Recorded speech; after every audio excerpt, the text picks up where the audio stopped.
That is Reverend Jamal Bryant giving the eulogy for Freddie Gray, that message of hope coming just before Baltimore exploded in violence. For years, Pastor Jamal Bryant has been one of the most recognizable voices in modern ministry. Known for his powerful sermons, activism, and ability to command attention, he built a career that seemed almost impossible to shake. But lately, a growing series of controversies, public disputes, and personal revelations have put him under a different kind of spotlight. As criticism continues to mount, many are beginning to ask a difficult question. Is Bryant facing his most challenging season yet? Jamal Bryant's most controversial campaign. In 2025, Jamal Bryant emerged as a leading figure in one of the nation's most widely discussed consumer advocacy movements. As debates over corporate diversity policies intensified, Target came under heavy criticism after scaling back parts of its diversity, equity, and inclusion initiatives. What initially began as concern among activists gradually developed into a coordinated boycott campaign, with Bryant becoming one of its most prominent and influential voices. Using his platform, church influence, and media presence, Bryant encouraged supporters to view their purchasing power as a form of economic influence. He frequently highlighted the significant spending power of Black consumers, arguing that corporations should be held accountable when they step away from commitments that many communities considered important. His message resonated with thousands, and before long, the boycott was receiving national attention. For a period, the campaign appeared to be making an impact. Reports suggested that some Target locations were experiencing lower customer traffic, while financial analysts and news outlets discussed growing concerns surrounding the company's performance. As conversations spread across television, podcasts, and social media, many supporters pointed to declining market confidence as evidence that pressure was building behind the scenes. Then another major development fueled even more momentum. Around the same time, Target announced a leadership transition involving its longtime chief executive. Although companies change leadership for many reasons, supporters of the boycott viewed the timing as a sign that their efforts were producing real results. Bryant openly celebrated the movement's visibility, and his profile expanded far beyond the church world. He was no longer being discussed only as a pastor. He was increasingly being featured in conversations about business, politics, culture, and economic activism. For a moment, it seemed like a major success story was unfolding. But beneath the headlines, a different conversation was beginning to emerge. In March 2026, Bryant appeared alongside fellow activists at the National Press Club and announced that the boycott had officially reached its conclusion. According to Bryant, the movement had secured important objectives and demonstrated the power of collective action. On paper, it sounded like a victory lap. The problem was that not everyone agreed. Almost immediately, critics began asking what specific changes had actually been achieved. Some observers pointed out that Target had not publicly restored many of the policies that originally sparked the protest. Others questioned whether the campaign had resulted in measurable concessions or whether the announcement was arriving before meaningful outcomes had been secured. Then came an even bigger challenge. Several grassroots organizers who had invested months supporting the boycott publicly disagreed with the decision to end it. Among the most vocal was civil rights attorney Nakima Levy Armstrong, who stated that the movement remained active and should not be considered over. Her comments reflected a growing divide among organizers, some of whom felt that the campaign's conclusion had been announced without broad agreement. The narrative suddenly shifted, with praise turning into questions about leadership, communication, and credibility. Bryant faced criticism from former supporters. Days later, he addressed the issue on his podcast, apologizing and acknowledging mistakes, though some noted the timing after backlash. As criticism continued, attention shifted from activism to a more personal controversy at home following a public appearance. A controversy that started inside the church walls.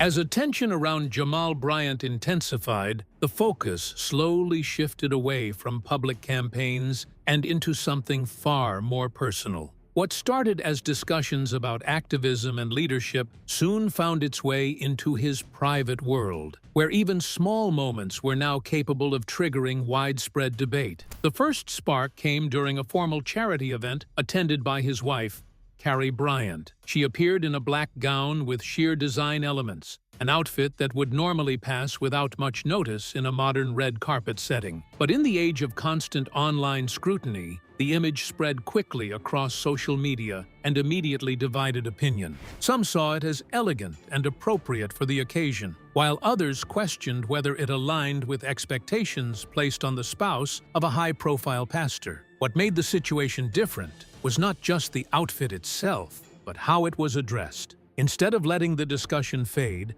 Jamal Bryant confronted the criticism during a New Year's Eve sermon at his church, publicly defending his wife and stating he had no issue with her appearance. Some saw it as a supportive moment, while others felt a worship service had become a response to online controversy. The reaction widened as religious voices joined in, with some supporting Bryant and others criticizing the outfit as inappropriate for a pastor's household, expanding the debate on leadership and ministry image. The tension escalated further when the couple later appeared on a national talk show, attempting to redirect attention toward their relationship and personal narrative. However, by that point, the story had already taken on a life of its own. The original moment was no longer the center of attention. The reaction to it had become the story. Then, in early 2026, the situation took an even more unexpected turn. During a live service at New Birth Missionary Baptist Church, a man suddenly entered the sanctuary mid-sermon and began shouting accusations at Bryant, calling him a wicked man and declaring judgment over him.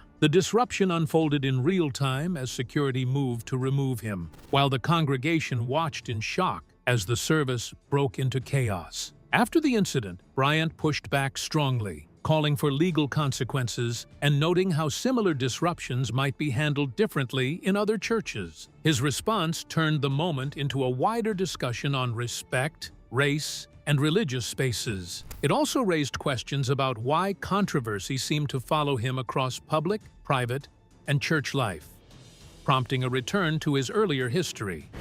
The weight of a family name in ministry.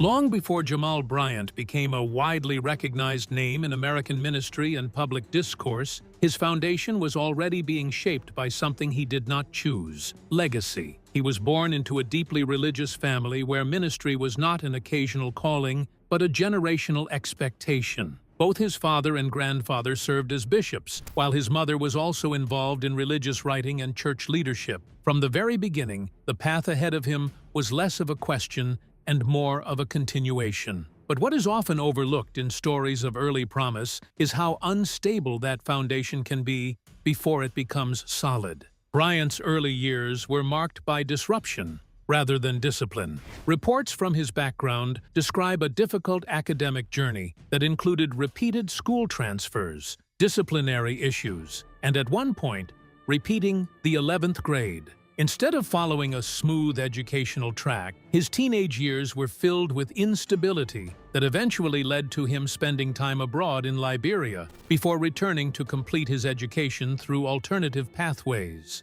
These experiences created a contrast that would define much of his later identity. On one hand, there was the expectation of ministry already written into his family name. On the other, there was a young man still struggling to find structure, direction, and consistency in his personal life. That tension between expectation and reality became one of the defining forces behind his eventual rise. Eventually, Bryant's academic and personal trajectory shifted. He gained admission to Morehouse College, an institution known for producing influential black leaders, and later pursued the theological training that would prepare him for ministry. From there, his public involvement expanded beyond traditional church roles and into broader civic and youth leadership spaces, where he began organizing large groups and building influence on a national scale. By the year 2000, Bryant had officially launched his own ministry in Baltimore.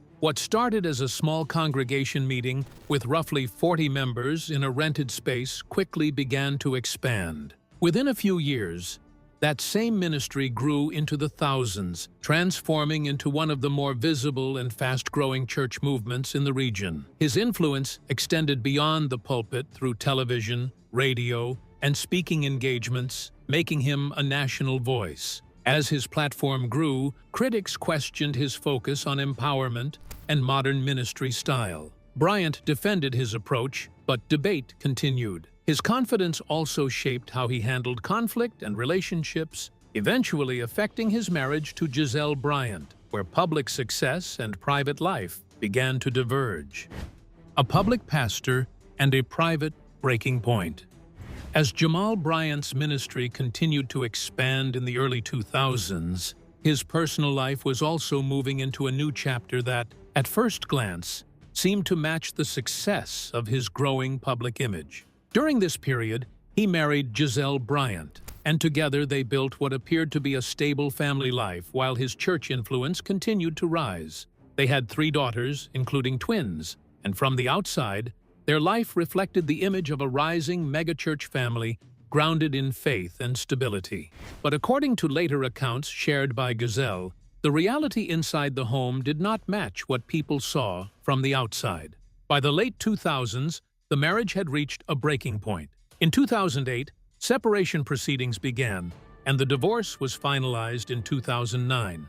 Afterward, Giselle publicly reflected on her experience, describing the relationship in a way that suggested deeper, ongoing issues rather than a single moment of collapse. She spoke about leaving the marriage with her children after deciding that the environment was no longer sustainable for her or her family. What stood out in her account was not just the decision to leave, but how she described the pattern behind it. Instead of framing it as an isolated incident, she referred to repeated behavior over time, suggesting that the problems were not sudden, but cumulative.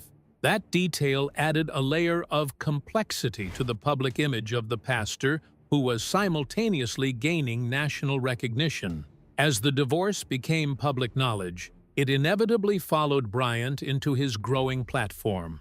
Media conversations, interviews, and later reality television discussions involving Giselle ensured that the story remained part of public discourse, even years after the separation had been finalized. This meant that his private life and public ministry were no longer separate narratives. Even within church circles, the situation was handled in a limited and procedural way. While internal discussions reportedly took place, no formal disciplinary actions were ultimately enforced, largely due to the absence of an official complaint process moving forward. As a result, the matter did not lead to lasting institutional consequences at the time. For Bryant, ministry continued, and so did his public rise.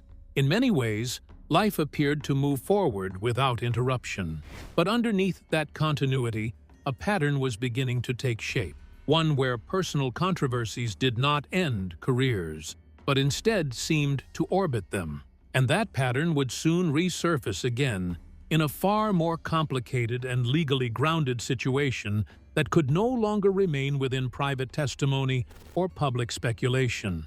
Because the next chapter was not about perception anymore. It was about documentation, court records, and a case that would push his private life into an entirely new level of public scrutiny. When the allegations became legal reality. For years, much of the discussion surrounding Jamal Bryant's personal life remained in the space of public opinion, online debate, and conflicting personal accounts. But that changed when one situation moved beyond narratives and entered the legal system, where claims had to be supported by documentation rather than interpretation.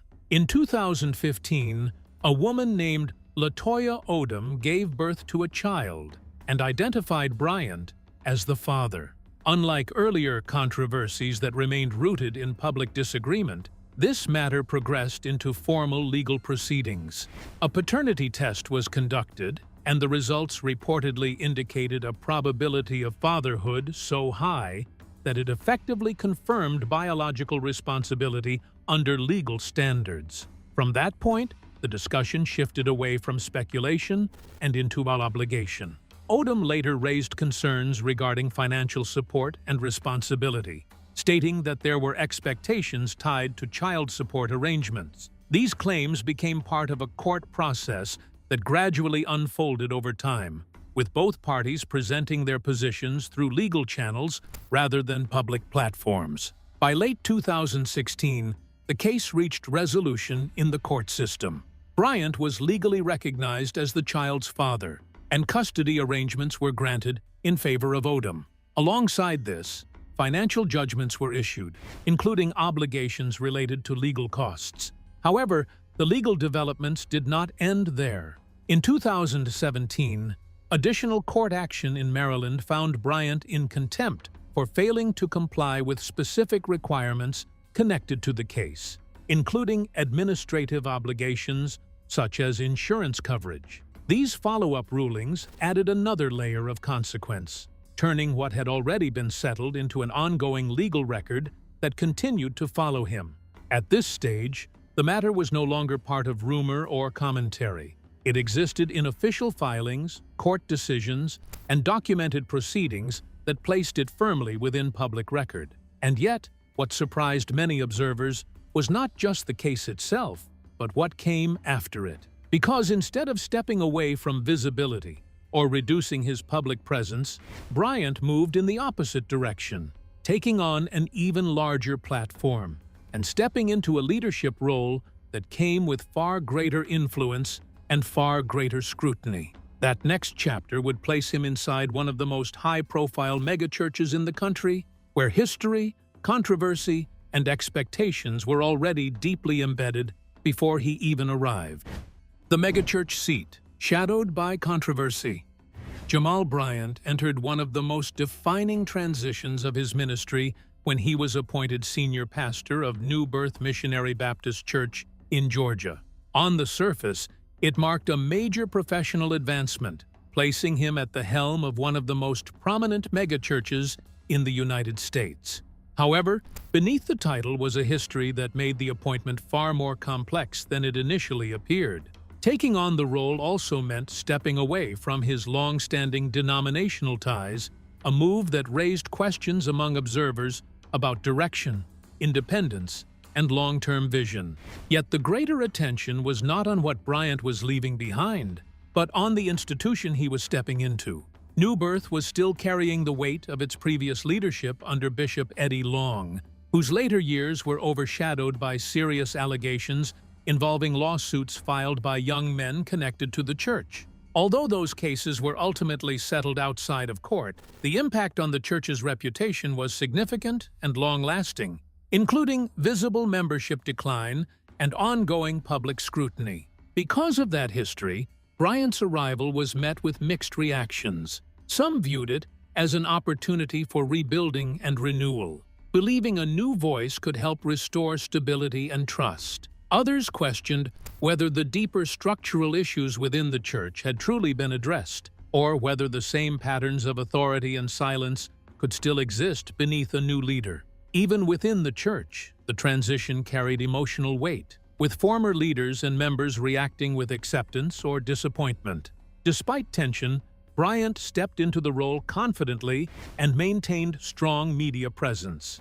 Supporters saw progress, while critics questioned recurring controversy. As he settled in, attention shifted beyond leadership into more personal territory, where his relationships began unfolding publicly alongside his ministry once again. Love, exposure, and the return of old questions. Around 2019, Jamal Bryant's personal life once again became part of a very public narrative when he reconnected with Jamal Bryant. What initially looked like a possible reconciliation was quickly amplified by media attention, especially as their renewed connection became visible through public appearances and later reality television exposure. To supporters, it looked like growth and the possibility of closure. To critics, it looked like history repeating itself under a brighter spotlight. As the relationship drew attention, claims of inconsistency and infidelity emerged during televised discussions, with Monique Samuels and later Tunya Griffin adding further allegations. Bryant denied parts of the claims as legal, and public responses followed, and the relationship eventually ended. He later married Carrie Bryant, but comparisons to past relationships sparked public discussion about recurring patterns and perceptions of repetition. Then came a moment that shifted everything. Just days before his wedding in 2024, Bryant appeared on a podcast and openly acknowledged past infidelity within his previous marriage. He described his actions as a breach of trust and spoke candidly about personal shortcomings that he had never fully addressed in public before. Later reflections went even further, where he admitted to patterns of selfish decision-making and personal failures that had shaped earlier chapters of his life. For some, these admissions felt like accountability and transparency finally coming to the surface. For others, the timing raised questions about whether these revelations represented genuine transformation or carefully timed reflection during periods of heightened scrutiny. Across his ministry, his relationships, and his public statements, a pattern slowly became impossible to ignore. Moments of controversy were often followed by apologies, resets, and renewed visibility, creating a cycle that repeated itself over time.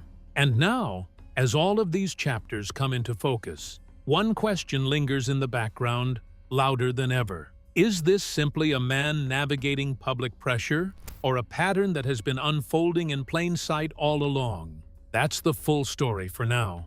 If you found this insightful, don't forget to subscribe, like, and share your thoughts in the comments. Stay tuned for more deep dives like this in our next video.